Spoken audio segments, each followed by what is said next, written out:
السلام علیکم ورحمۃ اللہ وبرکاتہ۔ امید ہے آپ تمام لوگ بخیر و عافیت ہوں گے۔ کتاب النوح کے اس سبق میں ہم لوگ اضافت کی مزید چند قسموں کے بارے میں جانیں گے۔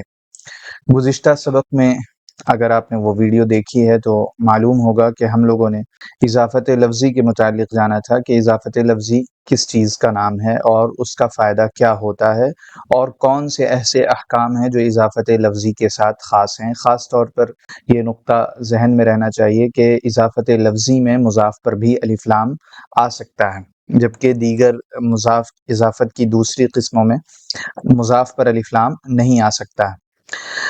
آج ہم لوگ اضافت کی جو بقیہ دو قسمیں رہ گئی ہیں، ایک ہے اضافت الصفہ الی الموصوف کہ صفت کیا موصوف کی طرف مضاف ہو سکتی ہے، یا اسی طرح اضافت المترادفین کہ کیا دو ایسے لفظ جن میں یکساں معنی ہو وہ ایک دوسرے کی طرف مضاف ہو سکتے ہیں یا نہیں ہو سکتے ہیں۔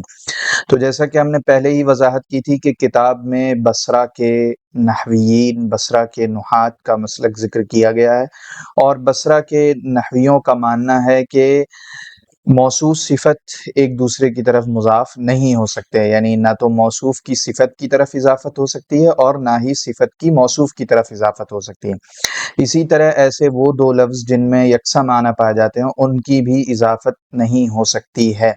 یہ بصرہ کے نحات، بصرہ کے نحویوں کا ماننا ہے۔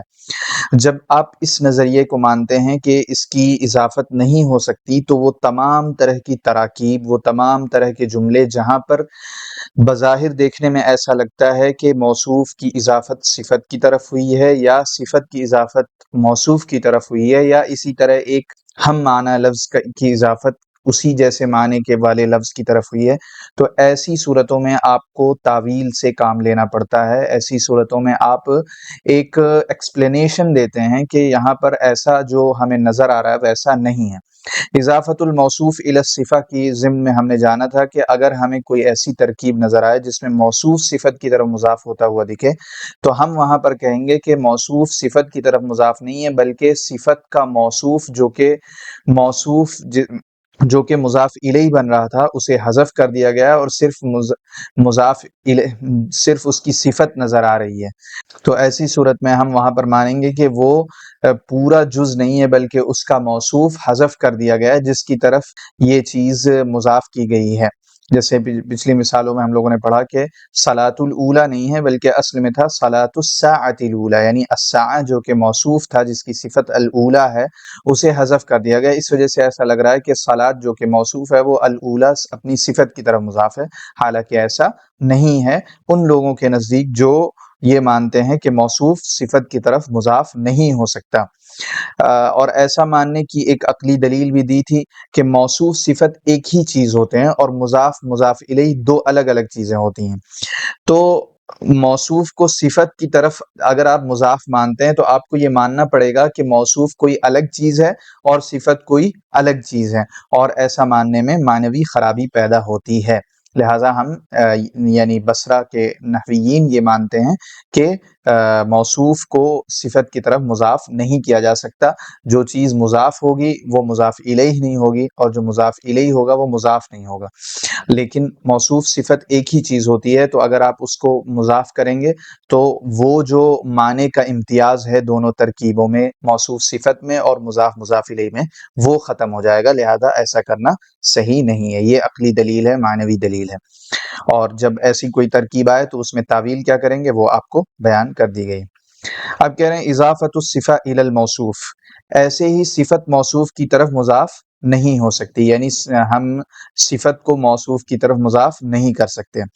تو اب ان تعبیرات کا کیا ہوگا جو ہمیں نظر آتی ہیں، تو بتا رہے ہیں اور جردۃ قطیفۃ، چادر کہنا یعنی پرانی چادر، اخلاق ثیاب، پرانے کپڑے۔ یہ اصل میں قطیفۃ جردۃ ثیاب اخلاق تھا، گو صفت کو موصوف پر مقدم کر کے مضاف کیا ہے، مگر اس جگہ جردتن اور اخلاقن صفت نہیں بلکہ مطلق اسم کے طور پر مستعمل ہے۔ یعنی اس میں کیا تعویل کریں گے؟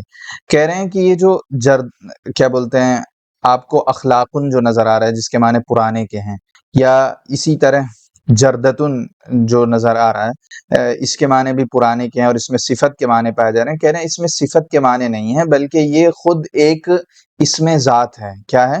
مطلق اسم ہے، ایک ذات پر دلالت کرتے ہیں. مثلا ہم کہہ رہے ہیں پرانی چیز، کیا اخلاق سے کیا مراد لے رہے ہیں؟ پرانی چیز. یا اسی طرح ہم کہہ سکتے ہیں کہ قطیفتن سے ہم کیا مراد لے رہے ہیں؟ قطیفتن سے ہم مراد لے رہے ہیں، سوری جردتن سے ہم مراد لے رہے ہیں پرانا، کوئی بھی چیز جو پرانی ہو. تو اب یہ ایک چیز یعنی ایک ذات بن گئے، لیکن ہمیں یہ نہیں معلوم ہے کہ وہ پرانی چیز، وہ پرانی ذات کیا ہے، اس میں ابہام ہے. تو اب اس ابہام کو دور کرنے کے لیے اس کی تمیز لائی گئی ہے. لہٰذا کہا گیا ہے اخلاق سیابن کے ایک پرانی چیز ہے، اور وہ پرانی چیز کیا ہے؟ کپڑا ہے. جردتن ہے یعنی پرانی چیز ہے، اور پرانی چیز کیا ہے؟ قطیفتن، پرانی چادر ہے. تو جو ابہام اس لفظ میں تھا، جس لفظ کو ہم بظاہر صفت سمجھ رہے تھے، حالانکہ وہ صفت کا لفظ نہیں ہے بلکہ وہ خود اپنے اندر ذات کا معنی رکھتا ہے، لیکن ذات متعین نہیں بلکہ مبہم ہے. تو اسی ذات کے ابہام کو دور کرنے کے لیے تمیز لائی گئی ہے، اور تمیز کا استعمال اضافت کے طور پر بھی ہوتا ہے. ٹھیک ہے، جیسا کہ ہم عدد میں پڑھ کے آ چکے ہیں. تو یہ اصل میں قطیفتن جردتن ثیابن اخلاقن تھا. گو صفت کو موصوف پر مقدم کر کے مضاف کیا ہے، مگر اس جگہ جردتن اور اخلاقن صفت نہیں. یعنی جردتن سے یہ نہیں مراد ہے کہ پرانا، یا اخلاقن سے صفت کے معنی پرانا نہیں مراد ہے، بلکہ مطلق اسم کے طور پر مستعمل ہے. یعنی مطلق اسم کے طور پر مستعمل کہنے کا کیا مطلب ہے؟ کہ اس میں ایک ذات کے معنی پائے جاتے ہیں. جردتن ہم جب کہتے ہیں تو صرف یہ مطلب نہیں ہوتا کہ پرانا، یا ہم جب اخلاقن کہتے ہیں تو صرف یہ مطلب نہیں ہوتا کہ پرانا، بلکہ اس کے اندر ایک ذات کے معنی پوشیدہ ہوتے ہیں. جردتن کے معنی پرانی چیز، لیکن وہ پرانی چیز کیا ہے؟ تو اب اس ابہام کو دور کرنے کے لیے ہم اضافت کرتے ہیں اور ہم کہتے ہیں جردت قطیفتن، کہ وہ پرانی چیز کون ہے؟ چادر ہے. یا اسی طرح اخلاق کے معنی پرانا ہے، لیکن وہ پرانی چیز کیا ہے؟ تو اس ابہام کو دور کرنے کے لیے ہم تمیز لاتے ہیں، اور تمیز کس طرح لاتے ہیں؟ اضافت کے طور پر لاتے ہیں، اور ہم کہتے ہیں اخلاق سیابن، کے پرانے کپڑے. تو جب ہم یہ تعویل کرتے ہیں تو اس سے یہ لازم نہیں آتا ہے کہ صفت اپنے موصوف کی طرح مضاف ہوا ہے. یعنی ہم یہ نہیں تھا سیابن اخلاقن، بلکہ یہ اخلاقن ہی تھا، لیکن چونکہ اخلاقن میں ابہام ہے، یعنی وہ پرانی چیز کیا ہے، تو اب تمیز لائی گئی ہے. اور تمیز کس طرح لائی گئی ہے؟ اضافت کے ذریعے لائی گئی ہے. ان کی نیچے لکھا ہوا ہے دیکھیے، اور قطیفتن اور ثیابن ان کی تمیز ہیں. یعنی یہ موصوف نہیں بلکہ ان کی کیا ہے؟ تمیز ہیں، جو رفعی ابہام کے واسطے اضافت کے طور پر مجرور آئی ہیں. یعنی اضافت کو منصوب بھی لا سکتے ہیں، اور کیا بولتے ہیں جو تمیز ہوتی ہے اسے منصوب بھی لا سکتے ہیں، اور کبھی کبھی اسے مضاف کر کے بھی لے آتے ہیں. تو یہاں پر مضاف کر کے لائے ہیں. بس یہ اضافت ممیز کی طرف ہوئی، نہ کہ صفت کی اضافت موصوف کی طرف. تو جب آپ نے یہ تعویل مان لی کہ یہ جو کلمے ہیں اخلاق یا اسی طرح جردہ، اس میں صفت کے معنی نہیں بلکہ ذات کے معنی ہیں. کیا ہیں؟ ذات کے معنی ہیں.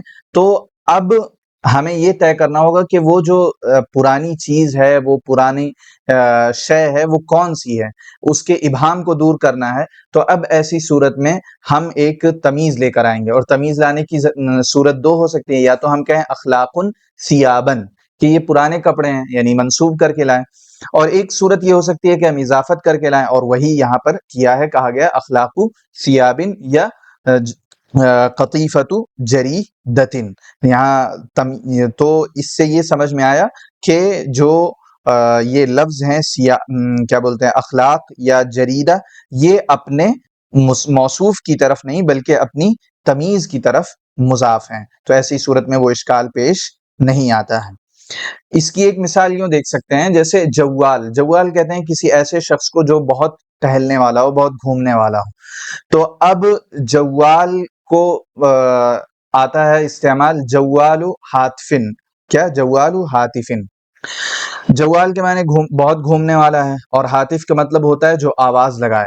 تو اب کیا ہم یہ کہیں گے الہاتف الجوال، یعنی کیا یہ جو لفظ ہے جوال یہ اپنے موصوف کی طرف مضاف ہوا ہے، یا یہ ہم کہیں گے کہ جوال خود ایک چیز ہے، ایک ایسی چیز جو بہت زیادہ یعنی چکر لگاتی ہے. ظاہر ہے نیٹ ورک بہت زیادہ چکر لگاتا ہے، تو اس وجہ سے اسے جوال کہتے ہیں. تو اب کیا ہم یہ مانیں گے کہ یہ لفظ اپنے موصوف کی طرف مضاف ہے، یا ہم یہ کہیں گے کہ یہ اصل میں خود اپنے اندر ایک ذات کا معنی رکھتا ہے؟ کیا اپنے اندر خود ایک ذات کا معنی رکھتا ہے، یعنی ایسی چیز جو بہت ٹہلتی ہو، لیکن وہ چیز کون ہے؟ وہ فون ہے۔ تو اب ہم کہیں گے جوال ہاتفن، کیا کہیں گے؟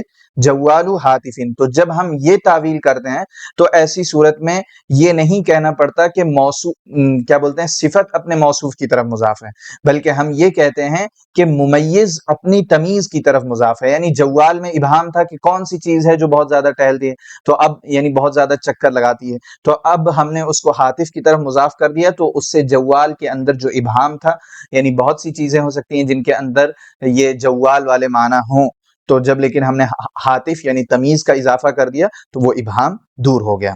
یہ بصرہ کے مذہب کے لحاظ سے ہے۔ اضافت المترادفین، جب ایک اسم دوسرے اسم کا ہم معنی ہو یا دونوں کا مصداق ایک ہو تو ان میں بھی اضافت جائز نہیں ہے۔ یعنی ایک لفظ کے معنی بھی ایک ہے اور دوسرے لفظ کا معنی بھی ایک ہے، تو اب دونوں کو کیا بولتے ہیں، مضاف مضاف الیہ نہیں بنا سکتے، کیونکہ اس اضافت سے کوئی فائدہ نہیں ہوتا، یعنی ایسی اضافت سے کوئی خاص فائدہ حاصل نہیں ہوتا۔ مثلا اسد و لیس، منع و حبس، انسان و ناطق، پس لیس اسد اسد لیس، یعنی لیس کے معنی بھی شیر کے ہیں، اسد کے معنی بھی شیر کے ہیں، اور کیا بولتے ہیں اسی کو الٹا کر دیں تب بھی وہی معنی رہتے ہیں، تو اس میں کوئی فائدہ حاصل نہیں ہوتا، تو مضاف مضاف الیہ بنانے کی ضرورت نہیں رہ جاتی ہے۔ اور مضاف مضاف الیہ بنانے کا ایک فائدہ ہوتا ہے، وہ فائدہ ہوتا ہے کہ ملکیت ثابت ہوتی ہے، دو الگ الگ چیزیں ہوتی ہیں، ایک دوسرے سے اس کو جوڑ دیا جاتا ہے۔ لیکن اب یہاں پر جب دونوں لفظوں کے ایک ہی معنی ہیں تو انہیں جوڑنے کا کیا فائدہ ہے؟ چاہے تو آپ اسد لیسن کہیں تب بھی وہی معنی ہوں گے، اسد لیسن کہیں تب بھی وہی معنی ہوں گے، تو کوئی معنوی فائدہ نہیں ہے، لہٰذا اس کی اجازت نہیں ہے، یعنی دو مترادف لفظوں کو ایک دوسرے کی طرف مضاف نہیں کر سکتے۔ تو یہ تھا آج کا ہمارا سبق، انشاءاللہ اگلے سبق میں ملتے ہیں۔ آج ہم لوگوں نے اضافت الصفہ الی الموصوف کے بارے میں پڑھا۔ اس کی تعویل آپ اس طرح ذہن میں رکھ سکتے ہیں کہ جو لفظ ہمیں بظاہر صفت کے معنی دکھ رہا ہے وہ اس میں صفت کے معنی نہیں بلکہ خود اس میں ذات کے معنی ہیں، چیز کے معنی ہیں۔ یعنی جب ہم کہتے ہیں اخلاق تو ہم یہ نہیں کہتے پرانا، بلکہ ہم کہتے ہیں پرانی چیزیں۔ تو جب پرانی چیزیں ہم کہہ رہے ہیں تو وہ چیز کون سی ہے، اس ابہام کو کیسے دور کیا جائے گا؟ تو اب ہم ایک تمیز لاتے ہیں اور وہ تمیز اضافت کے طور پر لاتے ہیں۔ تو جب ہم ایسا کہتے ہیں تو ہمیں یہ نہیں ماننا پڑتا کہ صفت اپنے موصوف کی طرف مضاف ہے، بلکہ ہم یہ کہتے ہیں کہ جو ممیز ہے یعنی جس میں ابہام پایا جا رہا تھا وہ اپنے تمیز کی طرف مضاف ہے۔ آج کے لیے اتنا ہی، انشاءاللہ اگلے سبق میں ملتے ہیں۔ اگر کوئی اشکال رہ جائے تو براہ کرم کمنٹ باکس میں ضرور اس کا تذکرہ کر دیں، انشاءاللہ اس کا ضرور حل بیان کیا جائے گا۔ جزاک اللہ۔